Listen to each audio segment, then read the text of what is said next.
नाही, मुळातच 2017 साली एक गुन्हा दाखल झाला होता. 2017 साली माझ्या विधान परिषदेची निवडणूक झाली आणि त्यानंतर पुन्हा मसवड नगरपालिकेची निवडणूक होती. या निवडणुकीच्या पार्श्वभूमीवर 2 दिवस अगोदर एक माझा गुन्हा दाखल झाला होता आणि तो दाखल झालेला गुन्हा 2017 नंतर आतापर्यंत 2019 साली तो ट्रायल चाललं आणि त्याचा निकाल लागला. निकाल लागल्यानंतर मला वाटतंय निकालाची प्रत माझ्यासोबत आहे. माझ्यासोबत आहे आणि निकालामध्ये कोर्टानं मला निर्दोष मुक्त केलेला आहे आणि जप्त केलेला मुद्देमाल बाकी मोबाईल जे आहे तो नष्ट करण्याचे आदेश कोर्टानं त्याच वेळी दिलेले आहे. ते 2000 सुटलेलं नाही असं त्या महिलेचं म्हणणं आहे. तुम्ही माफी मागितली त्यांचे हात जोडून आणि तुम्ही त्यांना नागडे फोटो पाठवले की नाही, हे खरं आहे की खोटं आहे? तुषारजी, तुम्हाला खूप गडबड आहे. मी उत्तर देतोय, नंतर प्रश्न विचारा तुम्ही. तुमच्या प्रश्नाला उत्तर, तुमच्या प्रश्नाला मी नाही सांगलं, काही कोर्ट सांगते. कोर्टाचे आदेश ज्याप्रमाणे आहेत की कोर्टानं निर्दोष मुक्तता केलेली आहे. मला बाकी कुणी निर्दोष मुक्त केलं याच्याबद्दल माझं वेगळं मत काही नाही आहे. आणि झालेला जो विषय आहे या विषयासंदर्भात मी आपल्याला सांगतो की त्या घटना घडली 17 साली, 19 साली निकाल लागला आणि निकालामध्ये मला निर्दोष या ठिकाणी कोर्टाने मुक्तता केलेली आहे. मला वाटते या देशात लोकशाही आहे. लोकशाहीमध्ये आपल्या सगळ्यांच्या समोर सर्वोच्च न्यायालय आहे आणि न्यायालयाने जे निकाल दिलेला आहे त्याला 6 वर्ष झालेली आहेत.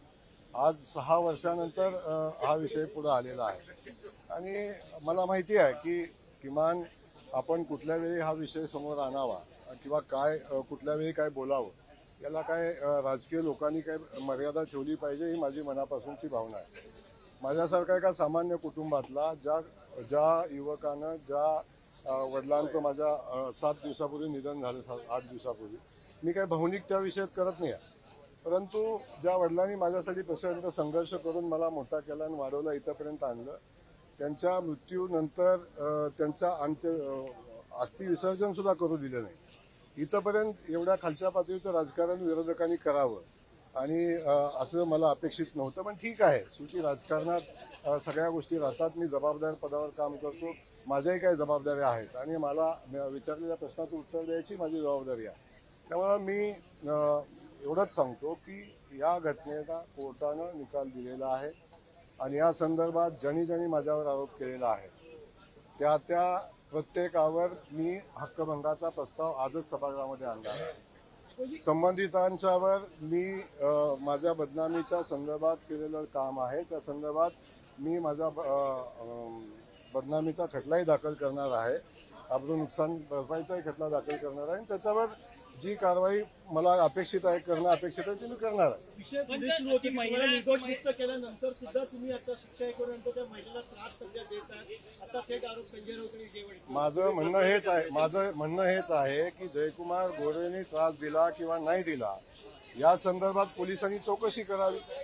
या संदर्भात जयकुमार गोरेनं काय केलं या संदर्भात चौकशी करावी. चौकशी करून जो कोण दोषी आहे, मी असेल तर माझ्यावर आणि कोण असेल तर त्याच्यावर, आणि जे काही खोटे कुभांड रचतायत, जे खोटे या भानगडी करतायत त्यांच्यावर जे करतायत त्यांच्यावर कारवाई करणं अपेक्षित आहे. कारवाई करावी. मी तेच सांगतो की कोर्टानं निर्दोष मुक्तता केलेली आहे. मी कुठलेही फोटो पाठवले नाहीत आणि कोर्टापेक्षा मला वाटतं तुम्ही पण फार मोठे नाही आहे असं माझं म्हणणं आहे. त्यामुळे माझं म्हणणं एवढंच आहे.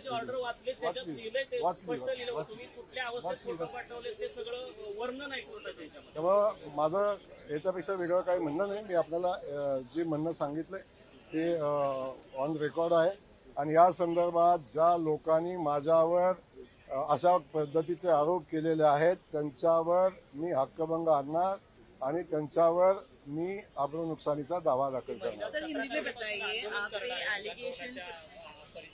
मला या संदर्भात माहिती नाही, मला तुमच्याकडून माहिती मिळालेली आहे.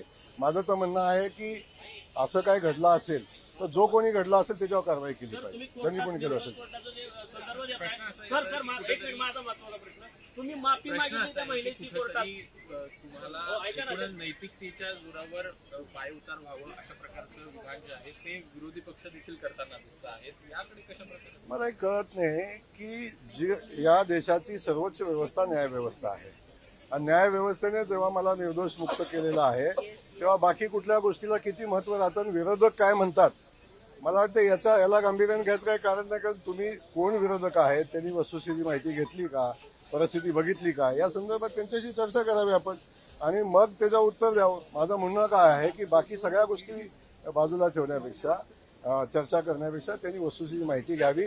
आणि मी आज सांगतो की आपल्याला की ज्यांनी असं काही घडलं असेल, मला माहिती नाही असं काही घडलं असेल तर ज्यांनी कुणी केला असेल त्याच्यावर कारवाई करा. जर दुसऱ्या एका केसमध्ये सर्वोच्च न्यायालयाने तुम्ही ज्या ट्रस्टचे अध्यक्ष आहात त्या मायने ट्रस्ट, ते ट्रस्ट आणि कर्नाटकचे ट्रस्ट, तुमच्या दोघांवर त्यांनी म्हटले की जनावरांवर भुंकणारा कुत्रा असा तुमचा उल्लेख सर्वोच्च न्यायालयाने म्हटले, मी नाही म्हणत.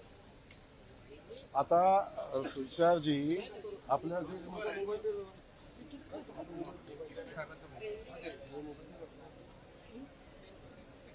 आपण फारच तुषारजी पत्रकार म्हणून आपली पत्रकारिता फार उच्च दर्जाची आहे.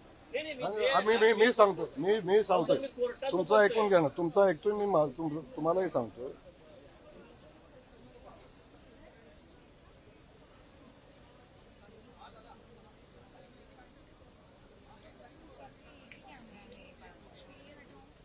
जर ते मृत आता हे बातम्या आहेत. एक पत्रकारिता म्हणून आपण सगळेजण पत्रकार आहात.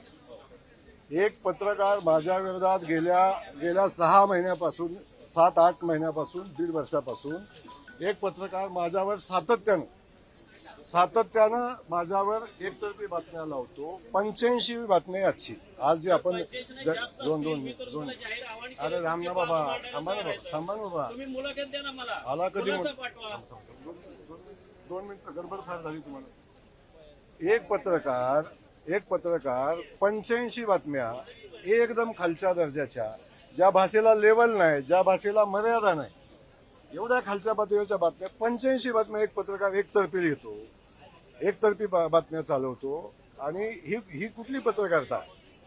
या संदर्भात माझ्या आपल्या माध्यमातून मला आपल्यालाही माझी विनंती आहे की एखादी गोष्ट जेव्हा आपण समोर आणता, चर्चा करता, सातत्यानं 85 बातम्या एकतर्फी खालच्या म्हणजे जेव्हा संसदीय पत्रकारितेची भाषा नाही अशा पद्धतीच्या भाषेमध्ये आपण ज्या बातम्या देता आणि छापता, मला वाटते अशा पत्रकाराला उत्तर द्यायला मी बांधील नाही.